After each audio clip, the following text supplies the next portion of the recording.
En Nicaragua persiste una seria crisis de derechos humanos desde 2018, tras la represión estatal de masivas protestas que demandaban la salida del poder del presidente Daniel Ortega.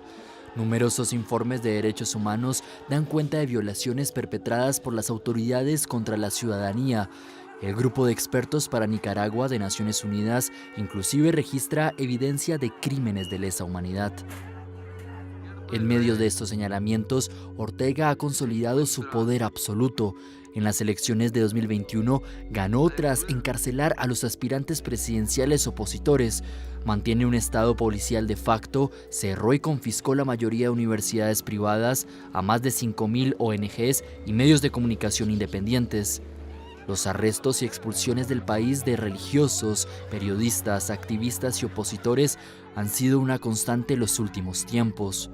En los últimos 7 años, un 10% de la población salió hacia Estados Unidos, Costa Rica y otros destinos, según especialistas en la materia. Por otra parte, a la Constitución se le hizo cambios para instalar un modelo copresidencial, que ya funciona en la práctica, fungido por Ortega y su esposa y vicepresidenta Rosario Murillo. Las reformas garantizan que los demás poderes del Estado estén supeditados al Ejecutivo, permiten quitar la nacionalidad a los considerados traidores a la patria y juzgar a quienes cometan delitos fuera del territorio nacional. Hemos visto estos patrones también repetirse en gobiernos de carácter autoritario. Por ejemplo, Venezuela también retira los pasaportes a las personas o líderes defensores venezolanos.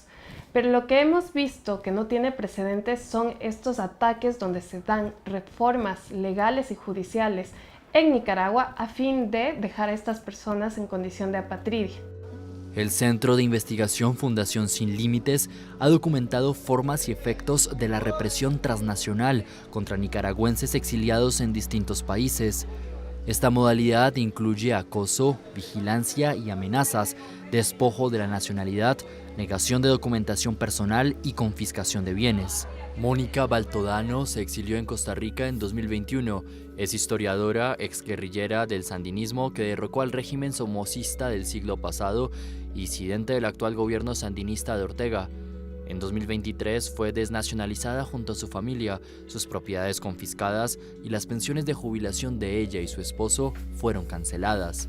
Escribió un artículo de opinión aludiendo a la postura crítica del hermano de Daniel Ortega, Humberto Ortega, quien luego falleció bajo detención domiciliaria. Horas después de publicado el artículo, la policía se tomó una propiedad de Baltodano. Nosotros, a diferencia de cuando luchábamos contra Somoza, que lo hicimos con las armas en la mano, ahora todo nuestro papel es un papel de denuncia, de escribir, de pensar diferente del régimen.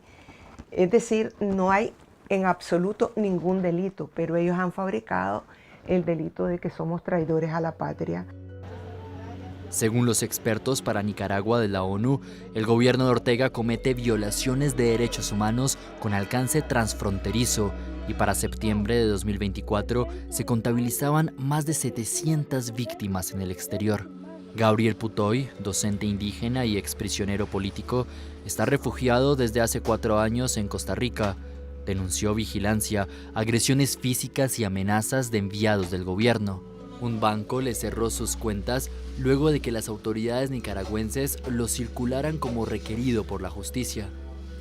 Los opositores aquí en Costa Rica nos hemos reinventado y en ese proceso estamos en tomar medidas de seguridad más drásticas en torno a con quiénes nos reunimos, con quién salimos. El informe de Fundación Sin Límites describe que la violencia hacia activistas nicaragüenses en el exilio ha provocado que estos disminuyan su trabajo de denuncia. 2 refugiados nicaragüenses en Costa Rica han sufrido atentados en los últimos 3 años. Un joven opositor fue baleado a quemarropa en 2 ocasiones, en 2022 y 2024. En una ciudad fronteriza con Nicaragua, un campesino crítico del gobierno fue ejecutado afuera de su casa en octubre de 2024. El colectivo de derechos humanos Nicaragua Nunca Más sigue de cerca las investigaciones policiales en torno a estos hechos. La oficina de esta organización también ha sido vigilada, de acuerdo al defensor Juan Carlos Arce, quien cuestiona que las autoridades costarricenses no brindan aún información sobre los motivos ni los responsables de los atentados. La investigación del Estado costarricense ha estado marcada por una suerte de lentitud,